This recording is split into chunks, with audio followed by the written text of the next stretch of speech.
Thank you for joining Wars of the Rosies as we conclude with part 17 of Fundamental Laws, a report of the 68th Convocation of the Rose Cross Order.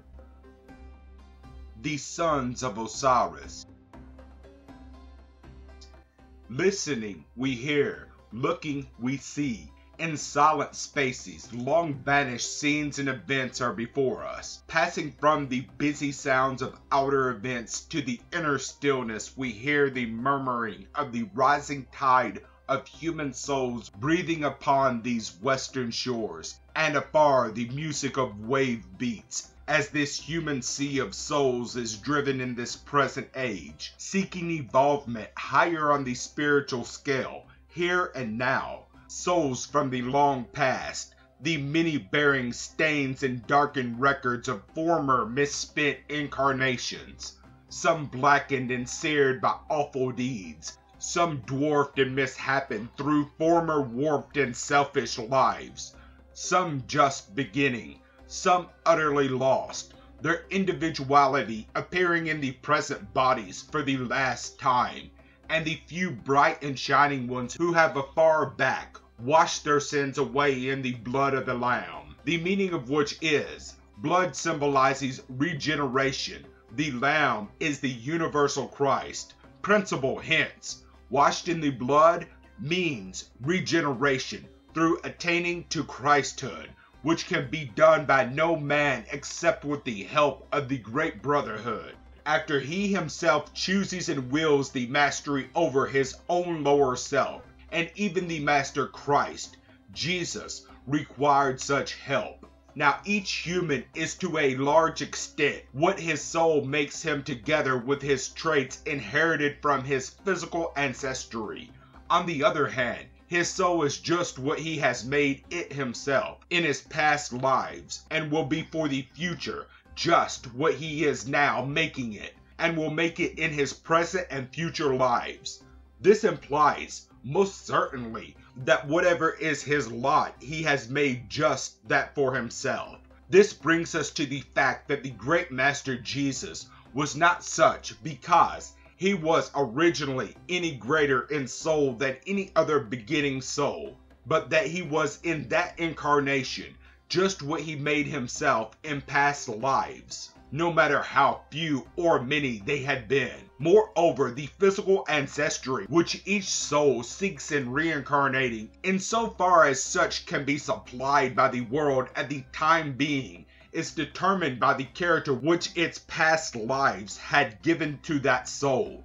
Hence, both the soul and personality of which any human finds themselves possessed, and whatever karma may be attached thereto, are just what they themselves have made them. We see through soul vision an ever-increasing host of souls, reincarnating in a powerful and growing civilization, growing in knowledge, prosperity, material power, and to a certain extent in spirituality, born again into the flesh, to the darkened vision of their unillumined fellows, and to themselves these present bodies in this life, changing, fleeting, and soon passing, appears to them as the whole sum of their existence, and as the beginning and end of their experience in this world. But the illumined brother, through the soul's eyes, which has been opened for him because of his own self-evolvement, either in this or in his past lives, beholds in each personality a hidden being, which in its beginning was endowed with potentialities capable of attainment of either godhood or to devilhood, just as its subsequent lives in the flesh might choose to follow the right hand or the left hand way, and accept the opportunities for good or for evil, constantly being offered in every life and on every hand. Thus the illumined brothers of the bright and shining souls among this host perceive in every human this being, in varying states, according as it has fared at the hands of its previous personalities. In some it is bright and shining, like unto their own. In others it is revealed in every grade of involvement or destruction. For as it has been builded, so is it. For this being, lost to many, who are now living for the last time, and grievously disfigured in others, and in those who have climbed the heights, shining as the stars of the firmament, is the human soul. And conscious, higher visuality reveals in each human soul its past, and some there are in whom this inner hidden soul being has reached its end, and this life is the finish. For deeds of darkness and sin, or too long procrastination in seeking the right-hand way, destroys the soul. In the many, immortality is still within their reach if they so will, while the white souls need return no more to this value of tears unless it be to further help humanity. And so we view the great host in their reappearance in physical incarnation. The skies bend above us, the broad land receives us in her bosom. Our beautiful Isis of old is here with us. Her beauty is apparent for those who know her. Our long-lost past and glory and riches is again returning to us in the flesh. We eat and drink and are merry as we have done so many times before. But let us remember that each time we return and fail to follow the right-hand path, or procrastinate our seeking the way, our souls suffer and atrophy accordingly, and the balances will find us wanting, even though we do no great wrong, for the balance becomes increasingly wanting in greater degree each life we fail, and this must be equalized sooner or later when the final adjustment is required, though it removes both soul and body out of existence, to meet the deficiency. For there are two great forces at work in the universe. They are good and evil. They are guided and directed by intelligent beings far above the human. Neither of these may interpose directly in our lives, for the law of being of the human determines that he shall be entirely free to choose either of these forces as he may himself elect. But the law also determines that he shall be fully responsible for his choosing and must himself meet the consequences of his choice, be it immortality or eternal death. Plenty of opportunities are given by the directors of both forces to each and every human. They come to him in the seemingly ordinary affairs of his everyday life, though to the undeveloped personality, they are never understood as such directly, or as representing the universal Christ forces as one aspect, and the universal devil forces as the other. Only the illumined human interprets in each person and event and circumstance their real meaning and the source from which they come. For the profane world knows nothing of the universal laws, nor of the intelligent beings who operate them. But though unconscious of these higher laws, every human endowed with a soul, which has not been destroyed, and therefore a conscience, and a mind, and reasoning faculties, is capable of knowing through intuition and of choosing between right and wrong. For the law, as well as the progenitors of the race, from which man has derived his free choice, have also given him the faculties to do his own conscious and intelligent choosing. A single real injustice occurring anywhere in the universal whole would destroy all there is, for a universal unbalance would result. Man does indeed cause great injustice to his fellows and to the lower living things, but the law of karma is equalizing these, reestablishes equilibrium. And thus, whatsoever a man suffers for his misdeeds, either in the life in which they were committed, or in lives following, is just. Man is the only portion of infinite creation that creates injustice and sins, for even the evil spirits depend upon man to accept and carry out the wrong, which it is their office and aspect to revise in potential, but which it is his free choice to refuse if he will, and this therefore makes him wholly responsible for the efforts. When the sum of injustice he creates sufficiently accumulates, its equalization may invoke the destruction of the whole planet upon which it occurs, as with Lucifer, or the very land beneath his feet, as with the lost continent of Lemuria and Atlantis of this earth. It is for these reasons that man's injustice, which is the only injustice anywhere, does not wreck everything there is. For if he is constantly causing injustice, through retribution he is as constantly required to equalize and reestablish the balance he has perverted. While it is the individual karma caused by the individual which brings sorrow and destruction to the individual, it is the general karma accumulated by the whole race which reacts as general suffering upon the just and the unjust and destroys planets and continents. And so we view the incoming host from the past, a host of souls of every grade and state and degree of perfection or destruction, some bright and beautiful, some hideous and distorted and warped according as they have fared during their sojourn in their past bodies and earthly lives, some lost beyond redemption. Between these high and low souls, states we perceive every possible variation of evolvement and development among these souls. As they have been builded, so are they now according as the lives have chosen good or evil, kindness and love, or injustice and wrong, as to whether these have made them bright and shining, or dark and sorrowful, or black with despair. Oh, hidden memories of the great past, like a long river flowing on through ever-changing scenery. Now through broad meadows sunlit and calm, again through rocky defile rushing with spray and roar. Shadowed between high and dark mountain walls, on and on towards the great sea of the absolute, through rise and fall of empires and dynasties, and always the same souls, some not far from the end, some the headwaters just left behind, and others becoming lost in the desert sands.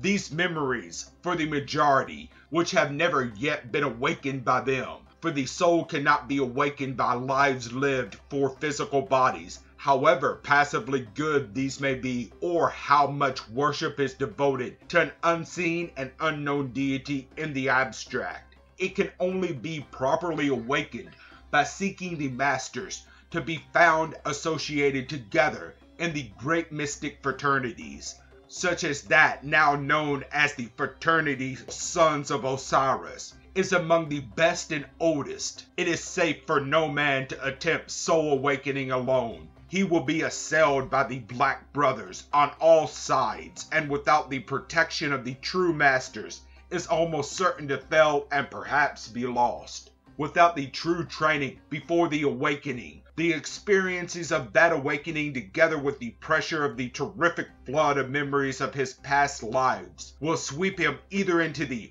madhouse or the grave in his unprepared condition. How much less will lives of wickedness and selfishness and sin awaken the soul? Indeed, such lives serve to sink it deeper in unconsciousness and finally the fatal coma from which it can never be awakened in the soul through sin and procrastination as well. Go out into the eternal night of oblivion. For others, these memories and the soul awakening is yet a long way off, and largely through failure of the carnal to seek the way of life, which requires constant determined search and denials and efforts to find, and the sacrifice of worldly pleasures and ease and self-aggrandizement, and the giving up of visible things for such as are invisible for long, until the awakening reveals them in glory and beauty, which cannot be shown, however, to the man dead in sin and frittered away lives. There are others we perceive who have sought the way of life and light, and have entered the path and are faithful disciples. To these each day brings them nearer to soul awakening and illumination and the eternal memories locked within them. For the few who have awakened, memory stretches back across the span of ages, through life after life, and race beyond race upon this earth and afar, back to sunken continents and lost civilizations. To these, the world's story is an open book, and the history of mankind has been repeated over and over again, and always ending in the same failure and retribution, and always for the same reasons, and always through his own fault and voluntary failure. and because he has chosen to follow the left-hand path and has accepted the things of the Black Brothers, which pleased his carnal nature and afforded him worldly advantages, but which in the end have invariably destroyed his soul. This host now appearing upon the arena of this growing civilization and coming hither for a new trial, through soul memory, we view the experiences which they bring of far-off Lemuria, of beautiful Atlantis, of sublime Egypt, of ascetic India, of Magian Chaldea, of philosophic Greece, of cruel Rome, of Mosaic Judea, and of other countries and epochs. The memories of these forgotten ages brings before us the awful mistakes which first destroyed the great continent of ancient Lemuria, when the world was in her youth, where Mother Earth, withering in torture and burning with unquenchable fire, because her children had turned her green bosom into a human slaughterhouse, and a den of iniquity, finally gave up the struggle to save them, and dropped into her ocean grave, and later on the rise, before us, beautiful Atlantis, queen of the sea, man's paradise on earth, where the human attained to physical perfection and beauty never before attained and never again to be equaled in this Manvantara, and where his knowledge and attainments have never to this time reached so high a plane. Here again, the same host of souls coming over from lost Lemuria and incarnating in the beautiful bodies of the Atlantean fourth race, created so tremendous an unbalance of injustice and sin that the safety of the whole planet demanded adjustment. Then it was that, unable to harmoniously equalize the balance and meet the sweep of eternal justice for the prodigious karma created by those she had cradled and sheltered and given freely of her plenty, as the stroke fell, staggering under the terrible load of wickedness and accumulated evil, unable to longer withstand the shock of the cosmic forces lashed into fury and struggling for equilibrium. Our motherland, lovely Atlantis, with all her wonderful achievements, sank beneath the blue waves in death and oblivion, that the injustice of her children might be atoned through her destruction as well as theirs.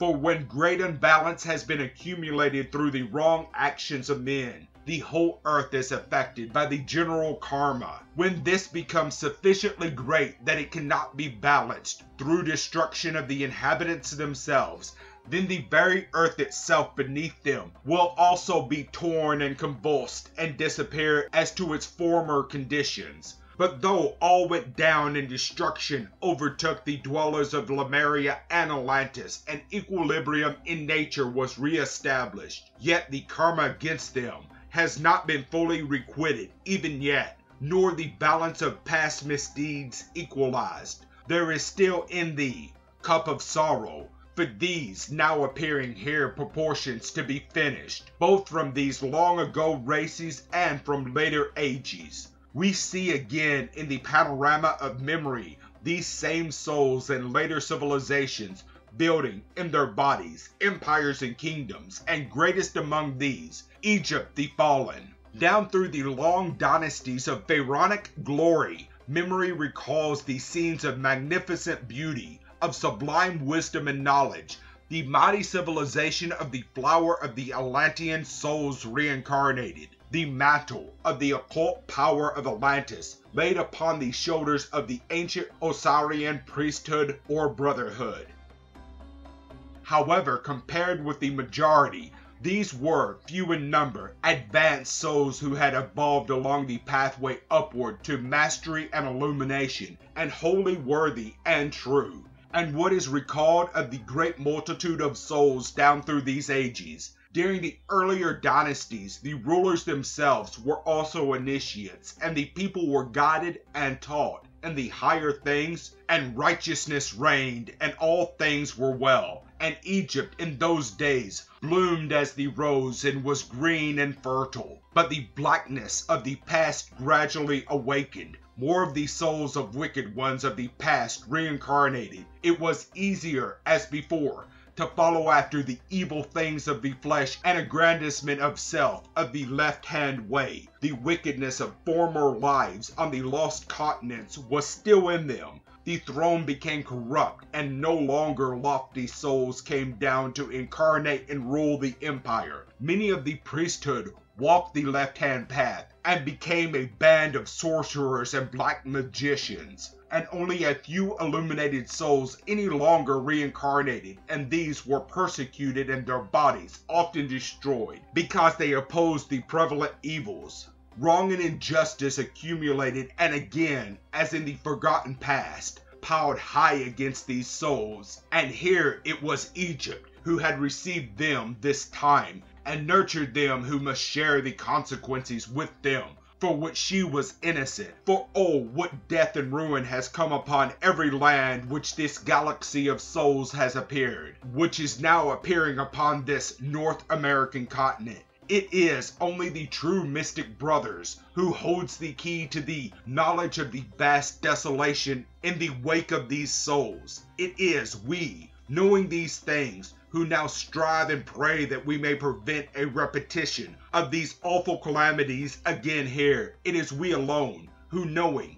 work day and night to bring some measure of enlightenment of these things before these souls, that they may be saved, which no amount of worship of intellect or belief in any man or personal God or any other means short of true soul awakening, which brings into conscious the memories of these past experiences will ever do. The mighty unrest and spiritual awakening now seen on every hand is truly a cause for thanksgiving, but the land is filled with false teachings promoted by writers and publishers who, noting the general trend, are taking advantage of the call for light by writing and publishing purely spurious and imaginary doctrines simply for the money returns they bring. Moreover, self-appointed teachers abound plentifully who seek through imparting original teaching of what they conceive will be most acceptable to the largest number of students for the largest amount of tuition to incidentally gain notoriety and an easy living. In this Western civilization, nothing can be accomplished without money, for few there are indeed who will perform the slightest service without material compensation. The personality of these souls of the past, who so much need real enlightenment around us here, have money for everything else except the promotion of the truth, which our fraternities alone possess, and which it is impossible to publish or teach without adequate means. While the mercenary who are traveling the left-hand path still, as in the past, do employ every scheme and shrewdness of plan without stint to make a goodly showing before men as well as a financial success for themselves. The great law rules that no brother of the right-hand path, who must give up these very things of the world to attain the full illumination, may use his influence to acquire personal gain or honor before men, unless these things be voluntarily offered by others in the interest of the great cause of enlightening the race. For such enlightenment must not be bought nor sold for gain, and so we see great sums freely given for public buildings and show, for education of the intellect, for relief of the sick body, for war to murder, for personal pleasures and appetites and worldly honors, for greater conforms and conveniencies, for speculation, but nothing to bring before this great army of souls enlightenment of their past, the meaning of the present and the fatal dangers of the future. Oh, where is the great soul with abundant wealth who will rise to the occasion of a greater emancipation than our beloved Lincoln ever dreamed? The emancipation of the world. Mankind has hitherto refused to investigate or believe anything of the invisible. His consciousness and conceptions and perceptions and thinking have all required images, visible either to his outer eye or inner mind.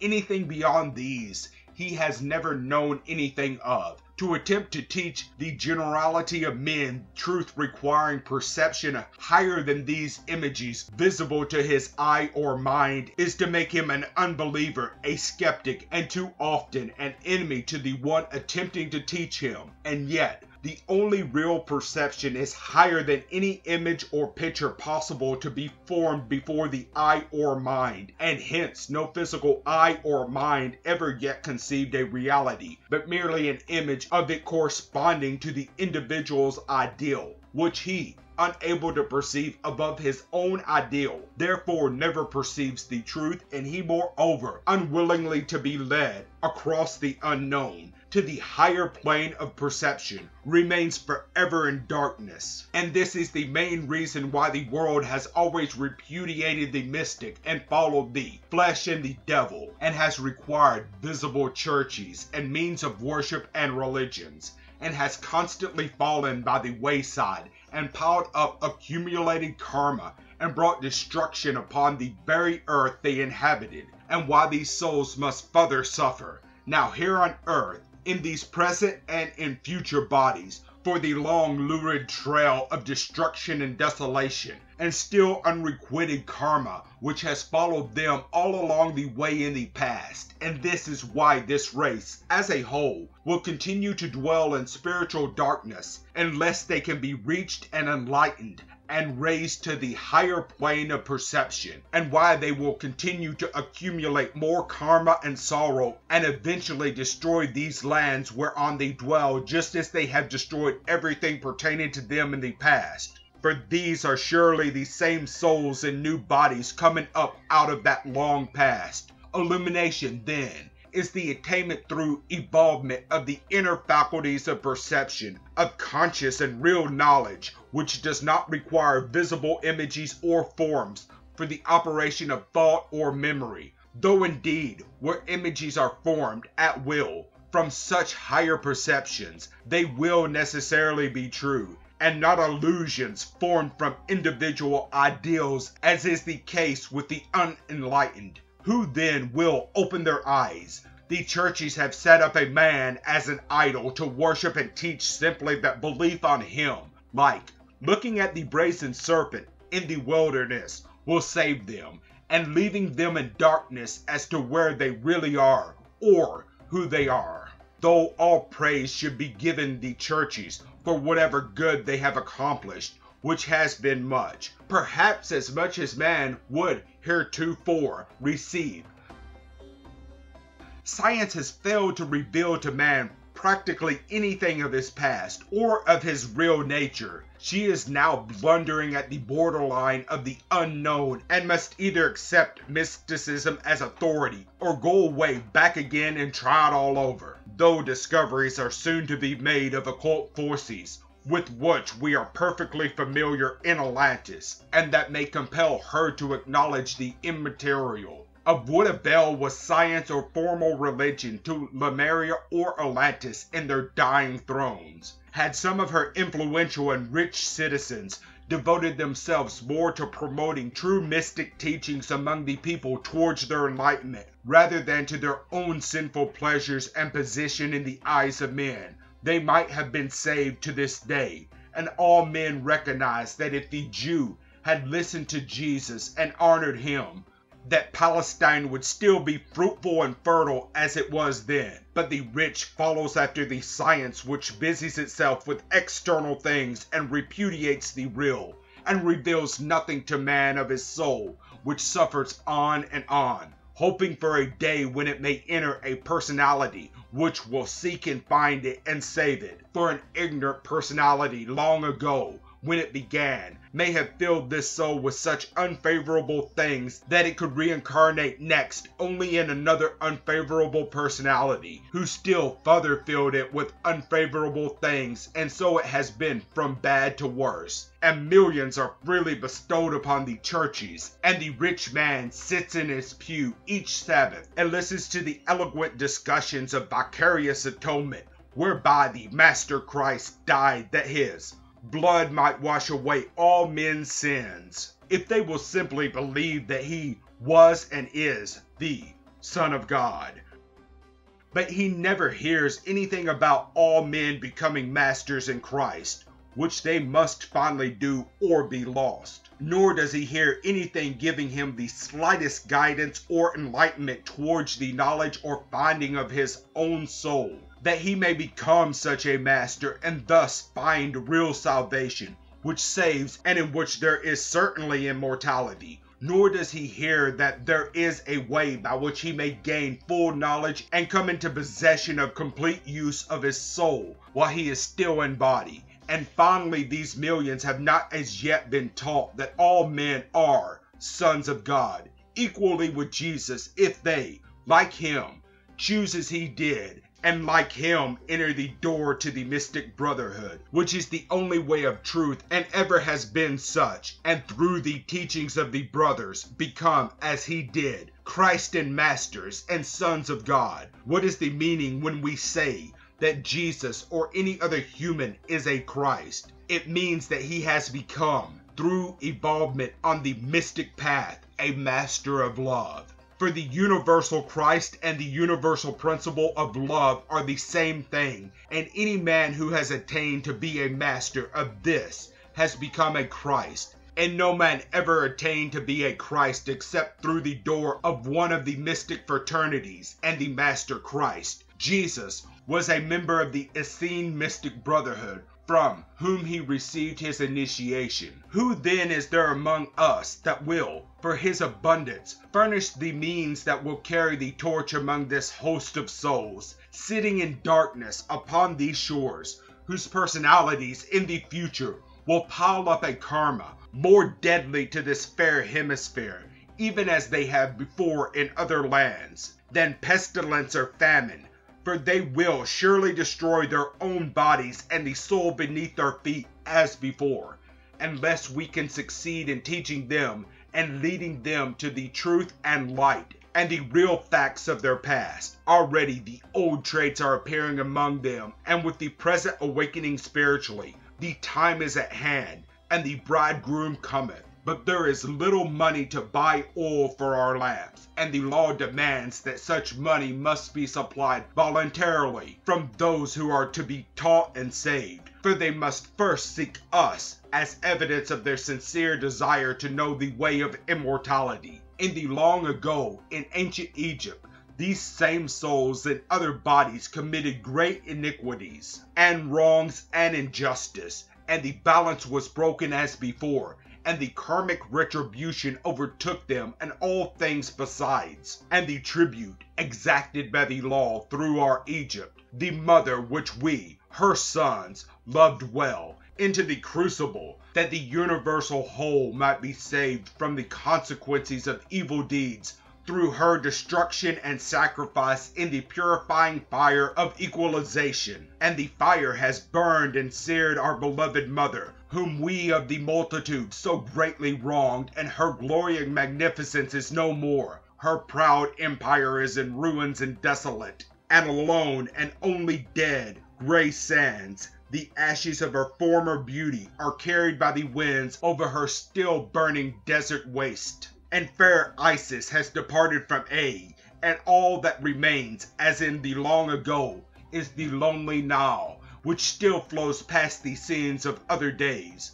Oh, what lessons these memories teach to those who have awakened soul vision to see. And now in these later days, the ancient scepter of power has passed to thy hand, O America. The same power is transferred to thee that was given first to Lemuria, then to Atlantis, and to later civilizations. Those same souls from past ages are here reincarnating again, but higher on the spiral according to their accumulated experiences. Many great souls are coming down to us from higher spheres to redeem the race. In the better days of Atlantis, there were many of these great souls incarnated who represented both the rulers and the priesthood. And so as long as the people listened to their higher teaching, all was well, and harmony and peace and plenty abound on every hand. But in later days, they hearkened no longer to the voice of wisdom and justice, but turned away and wickedness flourished, and but few of the great ones any longer came to them. But after the destruction of Atlantis,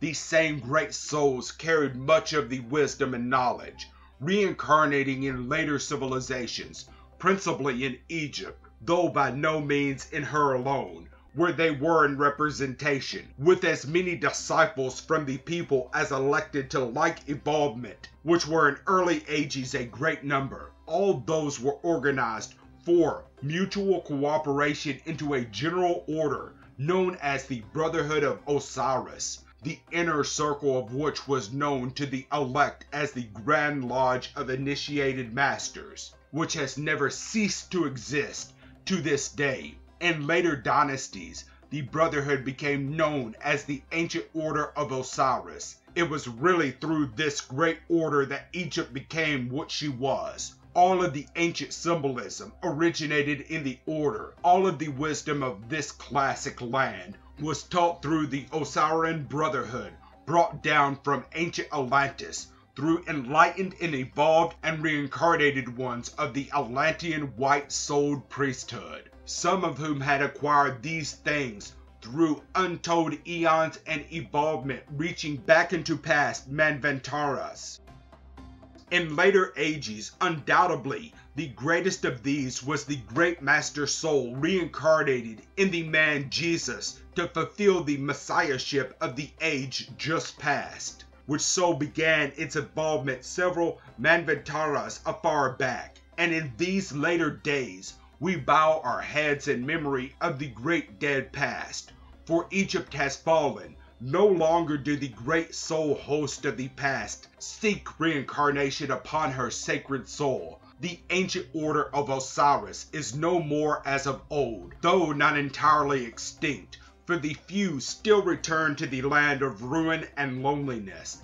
That host, once animating the great Egyptian people, is coming here now and reincarnating on this free soul to act another great drama. They represent every state and aspect of character, of soul according to the experiences each soul has acquired in the long past. There are also many others here from other lands and many great ones of other past orders of initiates, not of Egypt, and who we duly revere. Among this host now coming here are many good and noble souls who have never received the true enlightenment or entered the path, but who have perceived in the past lives goodness and purity without evolvement towards real soul awakening. There is little of individual karma overhanging these, and if they could be brought to the full knowledge of themselves and of the real meaning of their lives, the mystic pathway would surely open before them towards the glories beyond, and the question arises, how shall we reach them?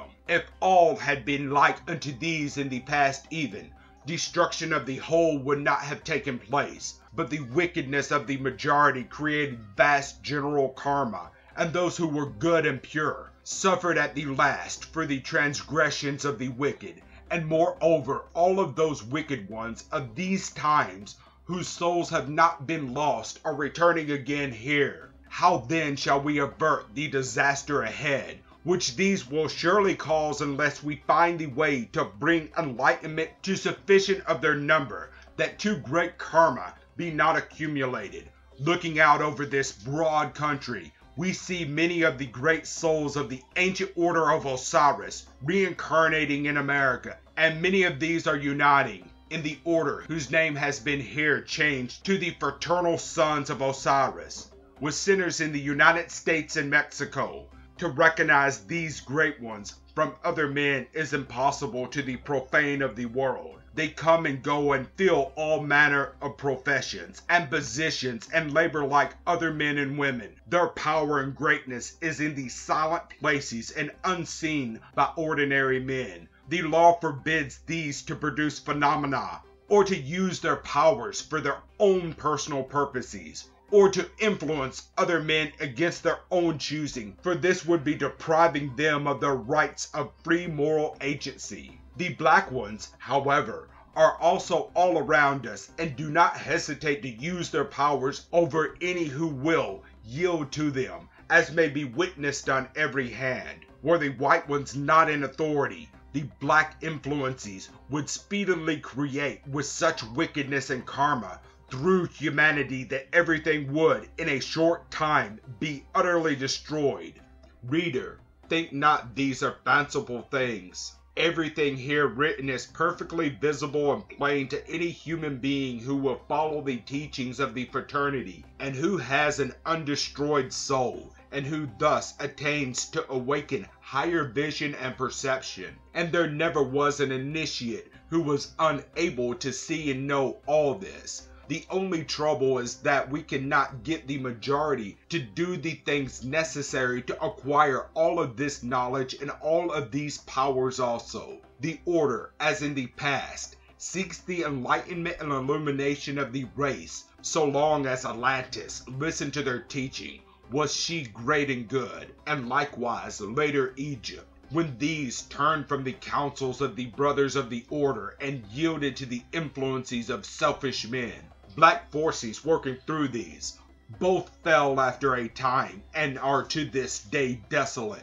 No matter how highly illumined a soul may become, when reincarnating in a new body, that body with all its physical and carnal aspects must be overcome before its mind can be awakened and true initiation again occur in that life for the combined body and soul. And no matter how high the soul may have attained, it is always possible for its carnal body to cause it to fall. We see here and now many of the high and white souls and some of the Order who are not as yet awakened in this present incarnation, and who are still unconscious of the great past, and who will so remain throughout this life unless they come in touch with some of the true mystic orders and thus become enlightened. But there is danger of falling in with those of the dark path, and already the country is filled with religious cults and spurious organizations calling themselves occult and metaphysical.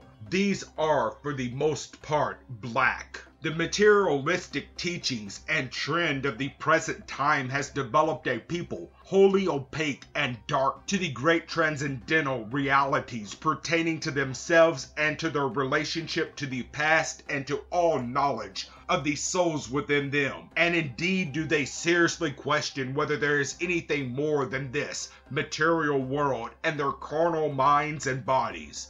This has created men and women, inimical as ancestry, for bodies suitable for reincarnation of great souls, and to such an extent that it is a matter of almost impossibility for such to return to Earth safely. For this class of humans furnish bodies for their children of such carnality, density, and opacity to all soul influences, and therefore of such difficulty of overcoming by the incoming illumined soul, that it is in great danger of being overwhelmed and of falling again into bad karma and spiritual darkness, and being put very far back in its cycle, and of failing in this and subsequent lives of fulfilling its mission for long ages. Thus, there are a goodly number of the ancient order and also of advanced souls who are with us in our motherland, Egypt, here now, who are unconscious of their higher beings, but who rightfully belong to our great order, the fraternity, Sons of Osiris. The question arises, how shall we reach them and save them from disaster? Knowing not of the past or of their real selves, they constantly accept the carnal things of the flesh as an ordinary matter of course, and blindly follow and grasp at the tinsel and empty honors of the day, and the mercenary illusions of the passing days, and the deception of appearances as realities, and in the darkness of dulled faculties acquired from materialistic ancestry, yield to the temptations devised and proffered in the guise of ordinary everyday events of life by the black brothers of the invisible, left-hand brotherhoods, who constantly seek their overthrow. There are many who, if they would be made conscious of themselves and of who they really are and of the past, would surely seek the order and its teachers and thus come into their own in this life. The trouble is that the clouded and perverted minds of these refuse to accept the truth when we strive to present it to them. So as long as we keep within the realm of this material world and of mere reason and intellectual conceptions, they are interested. But the moment we cross the line and endeavor to lead them into the real view of the realm of the soul and their higher being, and to reveal the real meaning of their lives and the story of the past, and the true doctrine and the purposes of all things, then interest stops and unbelief closes the door to their souls. Indeed, we see many here with souls which in the past attained high evolvement, wholly engrossed in worldly and selfish things, and every day falling to lower levels. So material are the minds and bodies in which they have incarnated that they care nothing for the future, so as long as they enjoy the sensual and illusory passing things of this life, and they care not if the whole world is destroyed at some future epoch for the wrongdoing of men, if their present enjoyment or worldly interest are not interfered with. Almighty monad, Throg, once more again great drama is before thee, though among thee hath ever been found the worthy and the good, yet before time hast thou utterly failed, and the long path is filled with ruin and blood and tears. O sons and daughters of the dearly loved and once regal Egypt, here in number so many, would that we might gather thee within the guidance and protection of our great order that hath overshadowed thee like a palm in a weary waste, lo these eons of ages of the past.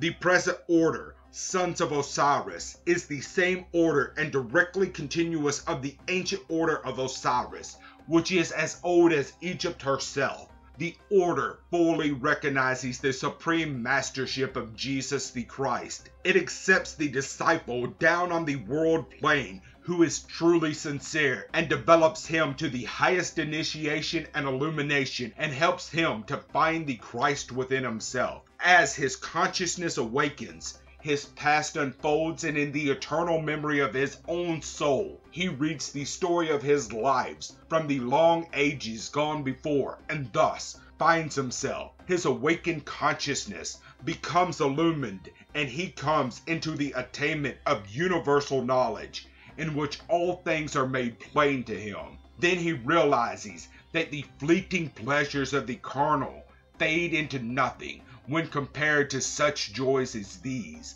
The man of the world knows nothing of the friends and loved ones around him except as he has known them in this short life, and when he loses them at physical death, on his return to earth again in a new reincarnation, he knows nothing of them, though they may be again with him in new bodies, while the awakened and illumined man knows them every one, body and soul. Reader, the door of the mystic temples is never closed to the true seeker. The great teachers are ever ready to lead and help you on the way to all these things which your soul must realize sometime or be utterly lost. For if you do not overcome the lower man, he will surely overcome your soul and draw it down into the darkness of death. The choice is entirely with you. The teachers will never come openly before the world unless the world becomes wholly mystic, and you must seek them of your own free will. May God be with you. Osiris of the Egyptians, Emperor of the Nile, land of the eternal pyramids, dominion of the ancient pharaohs, what memories lie buried within thy bosom, O land of the tombs and mummy? To interpret the mysteries of thy vast past is to know the secrets of the universe. Thy magnificent glory and wisdom of the past is no more. The stir and bustle of thy great civilization is still and sleeps with thee in thy death. Vanished are the courts of the pharaohs with all their pomp and pride. The desert wind touches the cheek of the traveler, lifting his mantle, and shifts the listless sand of wide wastes over whichever and anon phantom mirage, oasis of green, with springs of crystal water, flit in panoramic review, wide stretching of waste under the sky, its solitude unbroken, save as breath the blazing sun, symbol of Osiris, across its desolate sands, false shadow of pyramid, of lonely ruin, of cavern or Arab horseman.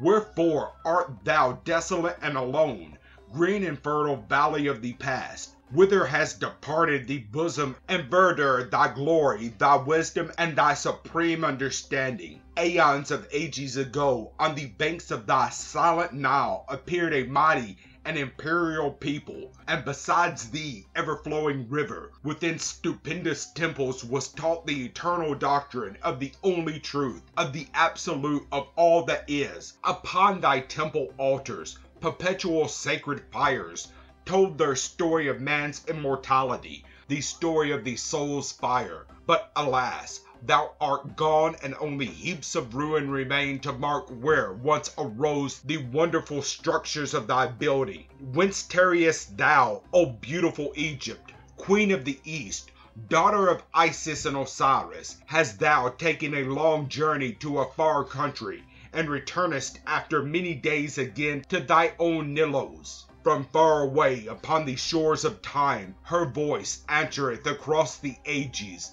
Sons and daughters of mine, because my children hearken to the voices of the tempter and of the flesh, and forsake not their evil ways, and heeded not the counsels of my prophets.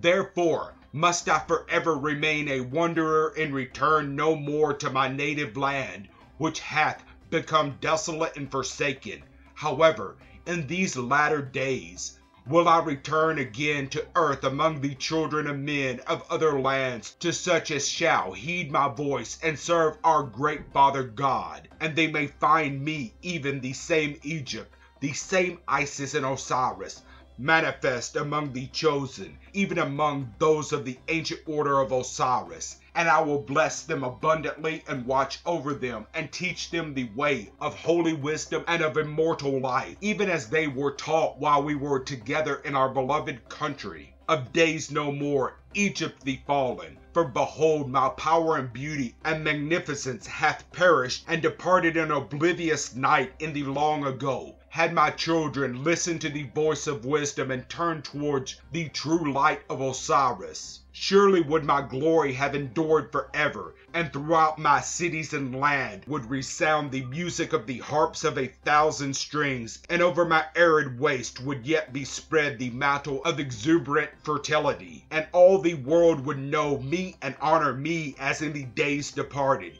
Yet though in power and glory I have departed from thence, there dwelleth apart in the flesh the remnant of that once mighty throng. For though the number may be, I say unto thee, that its slender thread shall never be broken, neither shall the presence of Osiris depart from that land. For surely shall the supreme council of my ancient brotherhood continue to meet as in the past, to watch and guide the destiny of mankind.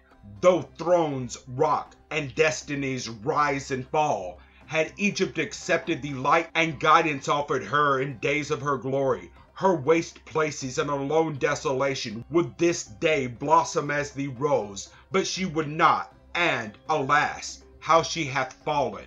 How often in the long ago, in that far-off land, hath its watchers gathered to study the star-lit dome above and read the destiny of the future upon the scroll of the firmament. Locked in the ages that are gone, this knowledge slumbers before the outer world, but it never shall be lost, for the remnant of that great people dwelling upon the desolate soul and land of solitude will receive the great light.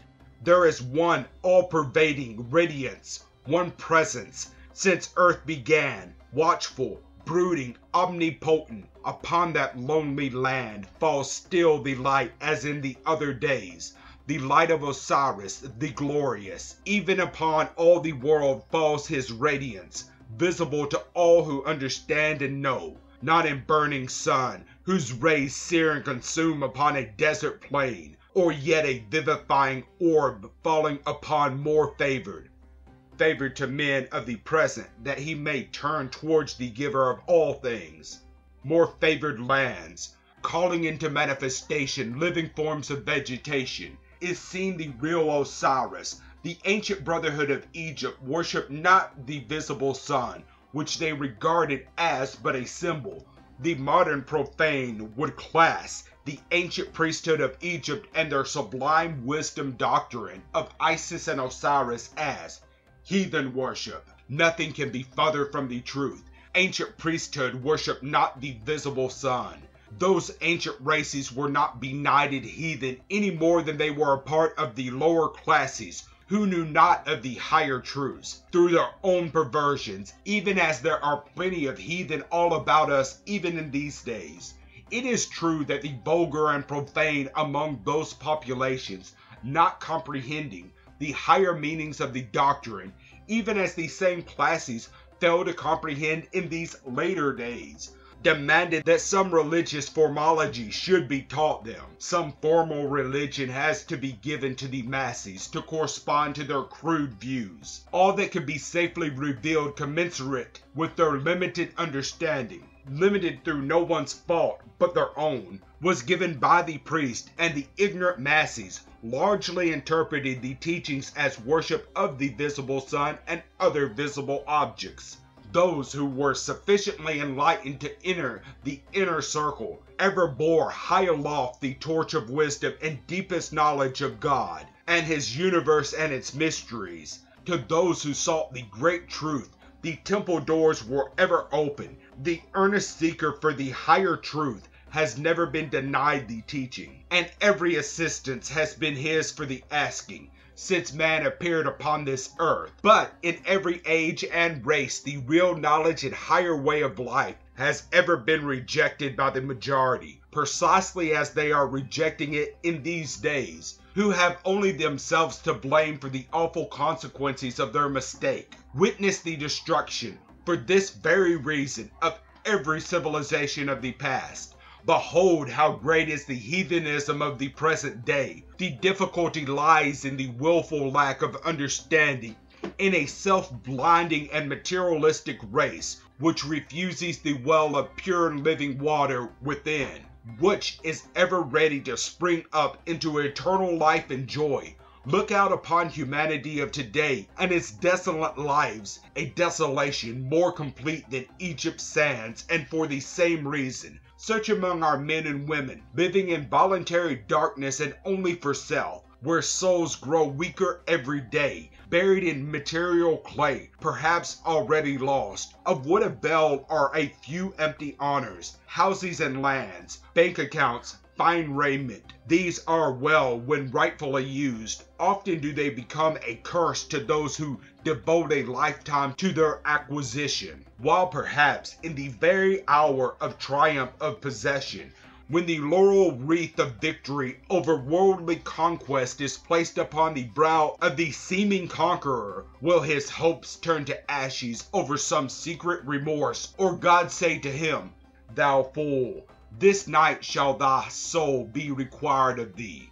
For the bigot, the willfully ignorant, there has ever been only the outer husk of materialism, just what they can see and demonstrate through mechanical means and materialistic chemistry. Intellect alone can never grasp the higher light. For them only the empty symbol, the dead letter reading of the book of nature as well as of the holy scriptures, and only the outer and external appearances of things must be their interpretation and understanding. To the great Osiris, the Christ himself gave eloquent acknowledgement, and the influences of those days and their teachings and achievements will never be lost, for lo, impressed upon celestial spheres, stamped upon every ruin and stone and grain of desert sand, is the indelible record of the past. Truly the soul of Egypt is sacred, and from the long silence of her tombs, the voice of the infinite wisdom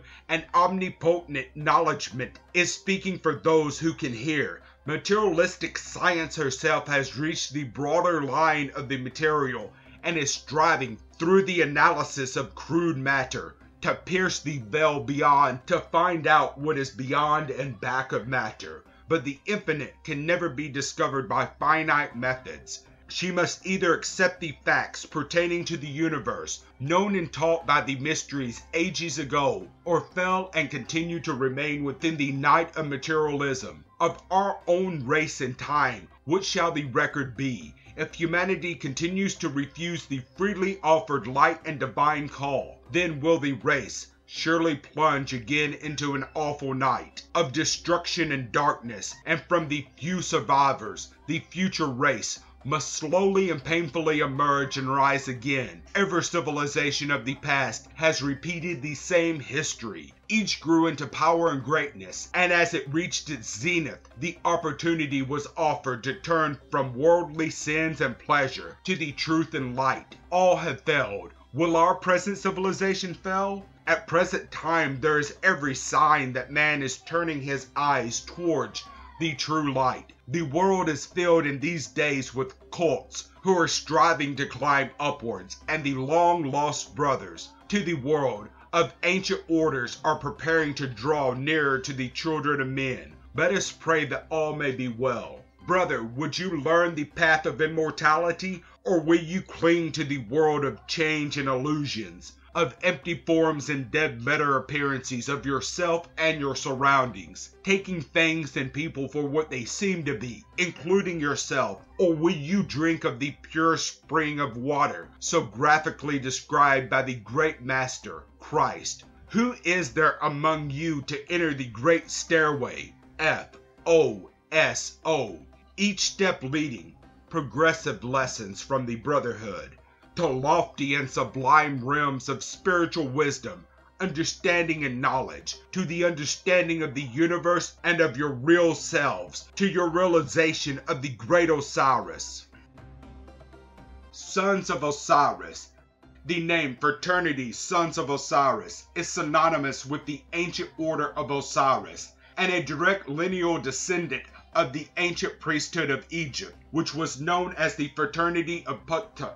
With all this, we have ever been the same no matter what the name may have been under which we labored or worshipped. It is not an order of idle construction, but has ever been a lending hand in progress, not born of superstition, but of wisdom.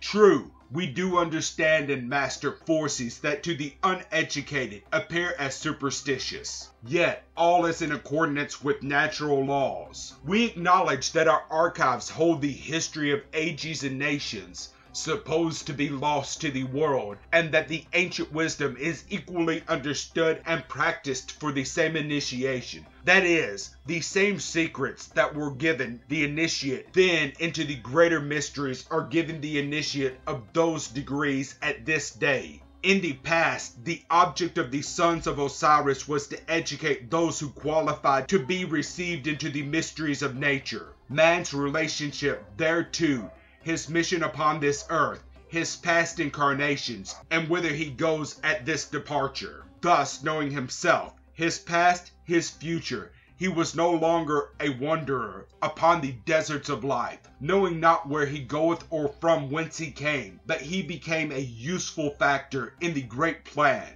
In the first part, at the present as in the past, by practicing benevolence and charity and doing good deeds amongst one another, we prepare ourselves for grander and nobler work in the great arena of life. In the past, the fraternity was the one great source from which flowered streams of sweetest waters to quench the thirst of nations. And however great the amount of pollution unthinking and evil persons have thrown into its crystal waters along its winding course, yet the fountain has remained as pure as when the Egypt shepherd kings drank its waters and were blessed. As it was in its past, so is its future, for the masters of the fraternity have lived in harmony with the immutable law of heaven, and by doing so, the wisdom has advanced apace with the world. Thus it was that its members have been the silent ones who have led the world when all seemed lost. For although silent and unnoticed, we have meant to watch the heavens and prepare for coming events, centuries before the world knew of these occurrences, and today we meet as of old to prepare for another great change that will take place upon our earth. In the battles of the past, both visible and invisible, it has met the destroyer on the field, and wielded the sword of right with a power triumphant. As a tender parent, she teaches us our daily duties to one another. She admonishes us when we stray from the beaten paths of truth and right, and like a fond parent in sadness or misery, folds us to her breast, and breathing upon us her powerful magnetism, heals us. When stern adversity, like an arrow sprung up from the bow of an evil one, injures us, she soothes and comforts us throughout life. From the day we first kissed her fair lips, she has been a faithful guardian and friend. When at last we lay down this material covering to enter into a more beautiful and clearer abode, we have her silent hand to lead us through those to us unknown worlds. We sigh not for the end, for she has taught us the mysteries of life and death. Neither do we fear at our departure, for she has driven fear from our breast and implanted hope and love. Born of the gods, eternal in the heavens when Egypt was in its glory, free from the cares of matter, she ever points to higher realms. The present order, now working under the name Fraternity Sons of Osiris, while conveying the mysteries to the candidate in the manner and language of the day, has not departed from the ancient aim of the fraternity. All Sons of Osiris are practical persons who believe in progression and who uphold law and order in whatever land they live. They constitute what was once the most profound secret society known, and what is destined to become, in a few years, the same power for good that their number and strength was heretofore. Every inducement is held out to those who desire to unite with us that is constant with our laws and usages. Every son of Osiris is the sworn brother of every other brother throughout the world. Those who once partake of the rights of love in full sincerity are ever held as brothers. They may, in opposition to right and justice, cause us to debar them from our meetings, but they are still brothers. In acts of benevolence and charity, our hospitality is always extended to the deserving so far as within our power. Thus we have mitigated sorrow, helped the deserving to better and nobler lives, building the fires of emulation in each human breast, encouraging manly efforts, strengthening the weak and cultivating self-respect. The doors of our temple are ever open to the honest, upright citizen, nor can any man or woman otherwise unqualified enter our temple because of wealth, fame, religion, or politics, nor is any person debarred because of poverty. All who come with purity of mind, willing to obey the ancient customs and usages, are bidden welcome into our ranks. The training is such that it meets the demands of each and every student. Each one is started in a given way at the very foundation. The training then commences, and as the student solves the problem and reports, so will he receive such additional instruction as he requires. This is kept up until he reached the final initiation. Fraternity, Sons of Osiris. The Supreme Temple and Convocation assembled has adopted the name Fraternity, Sons of Osiris, as being more in harmony with the objects and teachings of the order. The fraternity will again resume much of the complete secrecy as before, especially as this, so with regard to the secret school of the order, which shall furnish the candidate the inner work of personal training. The greatness of our fraternity in the past wholly depended upon the greatness of its individual members, upon their powers as more than ordinary men and women, not as members of the order, but as individuals. So must it again be in the future, as publicly exposes many of our grandest and noblest members to unnecessary risk, because of the malice and evil doings of evil destined organizations. Thus has decreed the first American convocation of the fraternity, so must it be henceforth. As to our origin, no exact history exists as to when the order was founded. Some say the priest of Heliopolis, others say by the Aryan tribes. Again, there are in the fraternity, in the outer courts, those who claim that the order has came from the greatest of esoteric priests, Thoth, or Hermes Trismegistus, Again, others in the Western world claim it was refounded by none other than Jesus, the initiate. See the book, The Son of Man. This, however, does not alter the truths, as truth as such is unalterable. Each prophet or Messiah has uttered the same truths that we hold dear. Thus, none of them can claim originality, even though different words were employed to express the same truths. We of the Supreme Temple say that the fraternity, like truth, has always been and will always be. Though its members may add to its ritual or subtract from it, yet the truth of its inner work must ever remain the same. This fraternity appeals to those who have outgrown mere organizations and realize that their advancement depends upon their own efforts now as much as it did when they first learnt their alphabets in school.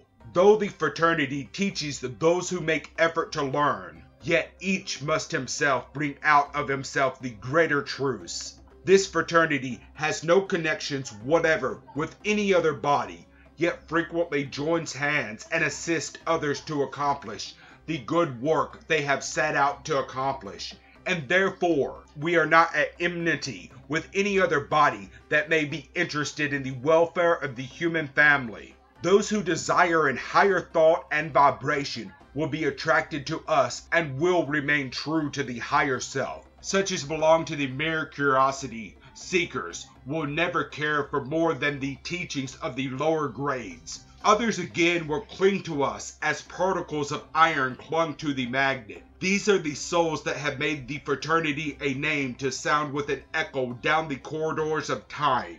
The end. Thank you for watching, and please don't forget to share, like, subscribe, and comment. And if you can, please consider donating to Wars of the Rosies. Links to PayPal and Patreon are in the description. Thank you so very much. Who have never received the true enlightenment or entered the path, but